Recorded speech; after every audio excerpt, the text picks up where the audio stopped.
सुप्रभात। आज हम आपकी पाठ्य पुस्तक क्षितिज भाग 2 की पाठ संख्या 3 को पढ़ने वाले हैं, जो कि एक सवैया है और ये कवि देव के द्वारा लिखा गया है। देव जी का पूरा नाम देवदत्त द्विवेदी था और वो एक रीतिकालीन राज दरबारी कवि थे। औरंगजेब के पुत्र आजम शाह के दरबार में बहुत दिन उन्होंने लेखनी की। इसके बाद जीवन यात्रा में उन्होंने कई आश्रयदाताओं को बदला। लगातार आश्रय पर लिखने और दरबारों से जुड़े रहने की वजह से उनकी काव्य रचनाओं में वो दरबारी झलक देखने को मिलती है। इस सवैये के माध्यम से भी उन्होंने श्री कृष्ण के रूप सौंदर्य का वर्णन किया है। यह सवैया ब्रज भाषा में लिखा गया है, तो आइए इसका पठन करते हैं और इसके भावार्थ को समझते हैं। पायनी नुपुर मंजू बजे, कट किंकिनी के धुन की मधुराई।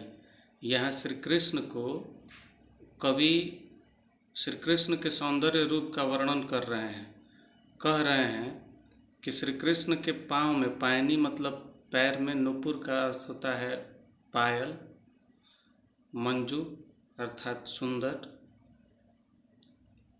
और बजे मतलब बजना, कटी अर्थात कमर, किंकिनी का अर्थ होता है घुंघरुओं की आवाज़, धुन यानी ध्वनि, और मधुराई यानी मधुरता। ये शब्दार्थ हैं। पायनी नुपुर मंजू बजे, कट किंकिनी के धुन की मधुराई।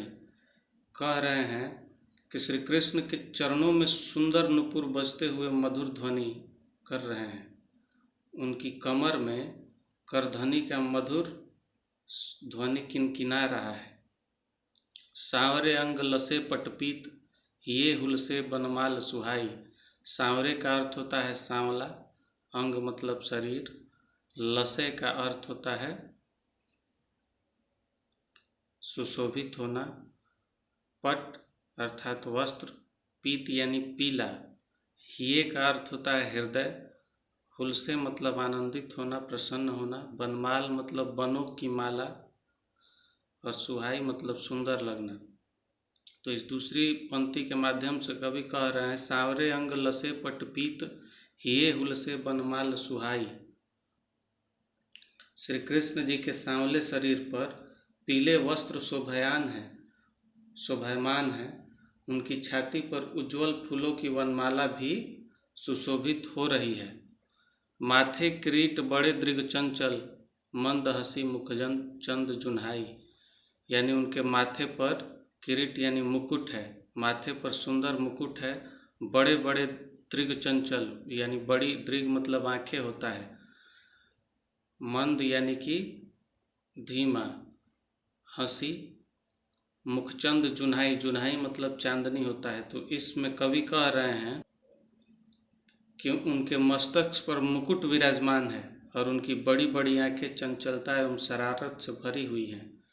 उनका मुख चंद्रमा के समान दिखाई दे रहा है। उनके मुख पर जो मंद हंसी है वह चांदनी सी प्रतीत हो रही है। जय जगमंदिर दीपक सुंदर, ब्रज दूल्हा देव सहाय।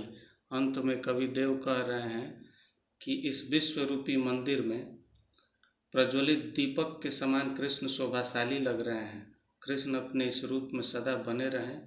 कवि की यह कामना है कि वह सदा सभी पर सहायक बने रहें, इसी प्रकार सबकी मनोकामनाओं को पूरा करते रहें। अब दूसरा है इसी में कवित्व। इस कवित्व के माध्यम से कवि जो हैं बसंत ऋतु को एक शिशु के रूप में देख रहे हैं। कामदेव के शिशु के रूप में वसंत की कल्पना कर रहे हैं। इस चित्र को देखकर आप उस चीज़ को समझ सकते हैं। जैसे कवि बैठा हुआ है और बसंत ऋतु के मौसम में जब चारों तरफ हरियाली छाई रहती है, वैसे समय में बैठकर एक पेड़ को निहार रहा है और ऐसी कल्पना कर रहा है कि ये ऋतु ही जो है वो एक शिशु है। यहाँ आप देख रहे हैं एक छोटे बच्चे की तस्वीर है। ये जो ऋतु ही है एक शिशु है, जिसे पेड़ अपने टहनियों को पालने के समान बना के उस पर सुलाया हुआ है। एक तरफ मोर, कोयल, तोता सभी लोग उसके इर्द गिर्द बैठे हैं। तो इस प्रकार की कल्पना में वो देख रहा है इस तस्वीर को। यहाँ एक युवती भी दिख रही है। तो कवि अपनी कल्पना में कह रहे हैं, डार द्रुम पलना बिछौना नौ पल्लव के। यानी वसंत ऋतु की कल्पना एक शिशु के रूप में करने के बाद कवि कह रहे हैं कि ऐसा प्रतीत हो रहा है जैसे इस बसंत ऋतु के लिए पेड़ों की टहनियाँ, डार मतलब डालियाँ, द्रुम मतलब पेड़, पलना बिछौना नौ पल्लव के, नौ पल्लव मतलब नई पत्तियाँ, यानी कि पेड़ की डालियाँ इस बसंत रूपी शिशु के लिए पलना है और पलना जैसी प्रतीत हो रही हैं, और जो नए नए पत्ते खिले हैं वो उस पलने में बिछौने के समान प्रतीत हो रहे हैं। सुमन झिंगुला सोहे तन झबी भारी दे। यानी कि सुमन मतलब पुष्प होता है, झिंगुला पुष्पों से बना हुआ एक ढीला ढाला वस्त्र, सोहे मतलब शोभा देना। कह रहे हैं कि और जो इन पेड़ों पर पुष्प लदे हुए हैं वो उस शिशु के ढीले ढाले पुष्पों के वस्त्र के समान लग रहे हैं, जो उसके शरीर को और भी सुशोभित कर रहे हैं, सुंदरता से भर दे रहे हैं। पवन झुलावे केकी बरतावे देव, केकी कीर बरतावे देव, यानी साक्षात पवन देव आकर इस पालने में बैठे शिशु को झूला झुला रहे हैं। केकी अर्थात मोर और कीर अर्थात तोता। मोर और तोता बैठकर उससे बातें करते हैं। कोकिल हलावे हलसावे करतारी दे, और जो कोयल है उसे हिलाती है, उसे प्रसन्न करती है, अपने दोनों हाथों की तालियां दे देकर उसका मनोरंजन करती है।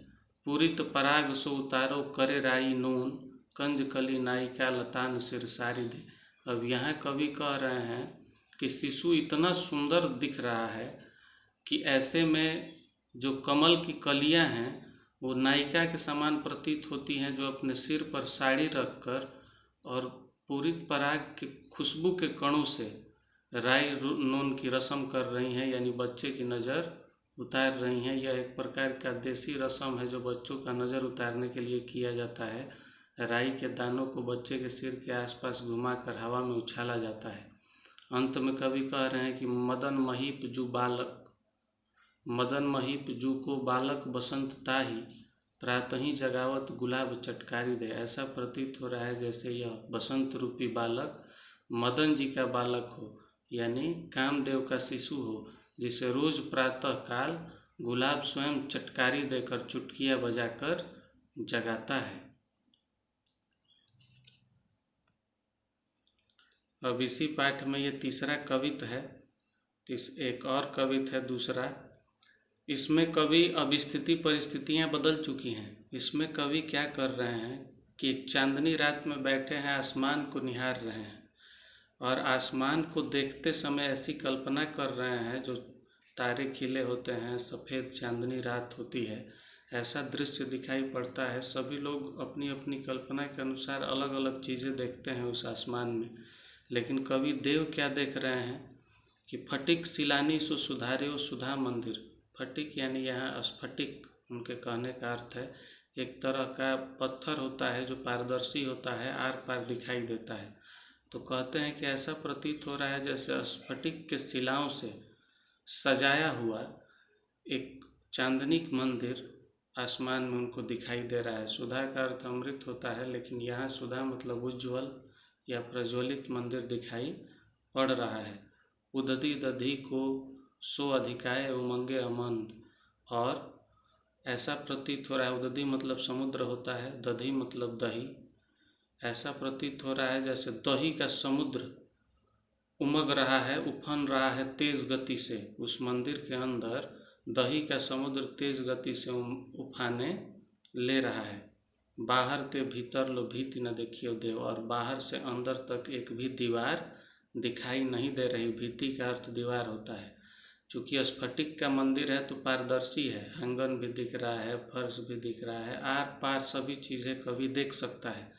दूध कोसो फेन फैल्यो आंगन फरस बंद, और सफ़ेद दूध के फेन के समान मंदिर के आंगन में फर्श बना हुआ है। जो मंदिर के आंगन का फर्श है वह दूध के सफ़ेद फेन के समान, झाग के समान दिखाई पड़ रहा है, चारों तरफ फैला है। तारा सी तरुणी तामे ठाड़ी झिलमिल होती। तरुणी का अर्थ होता है युवा स्त्री और ठाड़ी मतलब खड़ी होना, खड़ी, झिलमिल मतलब जगमगाती हुई।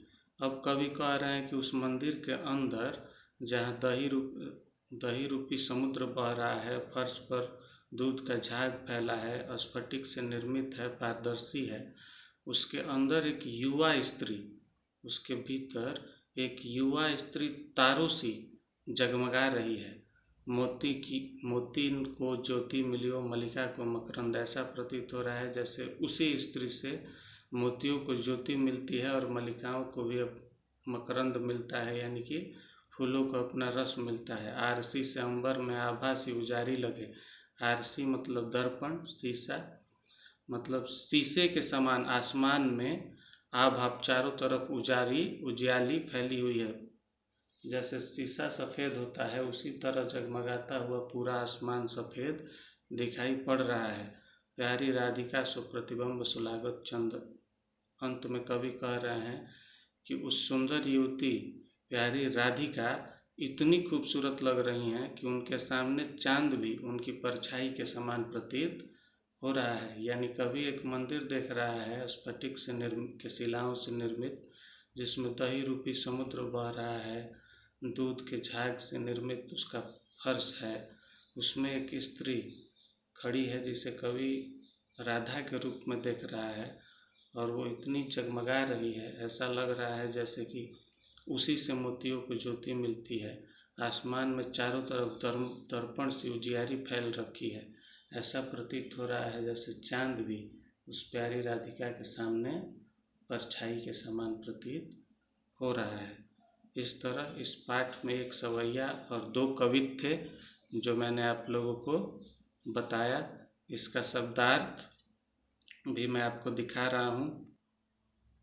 ये देखिए, ये पहले सवैये का शब्दार्थ है, आप लोग इसे लिख लीजिएगा। ये पहले कवित का शब्दार्थ है और ये दूसरे कवित का। इस तरह से यह पाठ समाप्त होता है और अगले पाठ को लेकर मैं उपस्थित होऊंगा। तब तक के लिए नमस्कार, धन्यवाद।